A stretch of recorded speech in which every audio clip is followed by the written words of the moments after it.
Bonjour à tous, on se retrouve pour une nouvelle position de milieu de partie cette fois. Une partie que j'ai jouée donc il y a quelques jours et ça s'est mal passé puisque j'avais les blancs et j'ai pas fait très attention au sacrifice qui allait suivre. En fait, si j'avais analysé, mais j'ai raté un coup et peut-être que vous serez plus fort que moi et vous arriverez à trouver la bonne suite, évidemment pour les noirs. Les noirs qui vont gagner assez rapidement dans cette partie. Vous pouvez mettre la pause pour trouver le coup, mais bon, il est assez logique quand même, hein. Les noirs qui ont une position assez intéressante d'attaque parce qu'ils ont les deux fous qui sont braqués, hein, sur le roi adverse.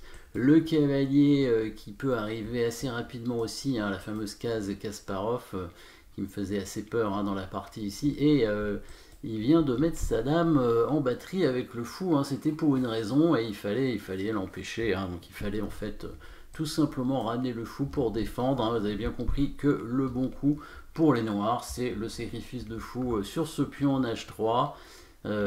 Qui est très fort en fait, c'est gagnant, hein, tout de suite ce coup parce que sur pion prend fou, dame prend et les blancs n'ont pas le coup de défense cavalier en H2, hein. Le coup de défense cavalier H2 c'est en général le coup clé qui permet de contrer cette attaque avec ce sacrifice de fou.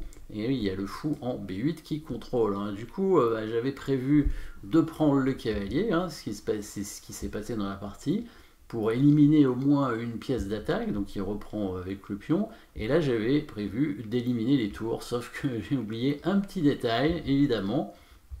Donc échange des tours, la tour qui revient pour proposer l'échange, donc s'il prend le cavalier, bon bah la tour est prise ici sur échec, donc c'est pas bon. Sauf que là, évidemment, vous pouvez mettre la pause, c'est pas très compliqué. Les noirs vont, je crois que c'est mat même, hein, c'est mat direct, un mat en quelques coups. Il va tout simplement, grâce à des coups forcés, faire mat, hein. Il met son fou pour faire échec, hein. Le cavalier qui ne peut pas prendre, hein, parce que sinon la tour va être prise et c'est mat au coup suivant. Donc le roi est obligé de bouger. Donc voilà, j'ai vu cette position, j'ai regardé tous les coups de fou qui faisaient une découverte et en fait, je voyais pas ce que pouvait attaquer son fou, mais en fait, c'est pas le fou qui bouge ici, hein. Évidemment, le coup vous paraît quand même assez évident, je pense.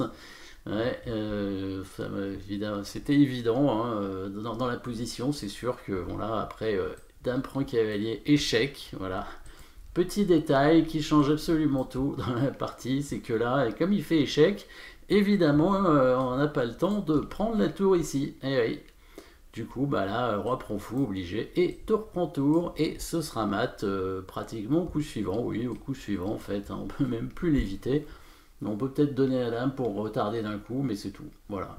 Donc, sacrifice assez simple ici, avec le coup de fou prend H3, hein, sacrifice de fou sur le pion. Bon, évidemment, faut pas prendre le fou, mais bon, à ce niveau-là, un pion d'avance, c'est trop, hein. L'adversaire, c'était quand même un joueur à 2660, hein, donc c'était, je sentais que c'était pas moyen de sauver quoi qu'il arrive. Donc voilà, bon, partie oubliée, mais bon, voilà, ça arrive, hein, de temps en temps, hein. Fait des mauvaises parties. Voilà, merci d'avoir suivi cette petite combinaison, et puis à très bientôt.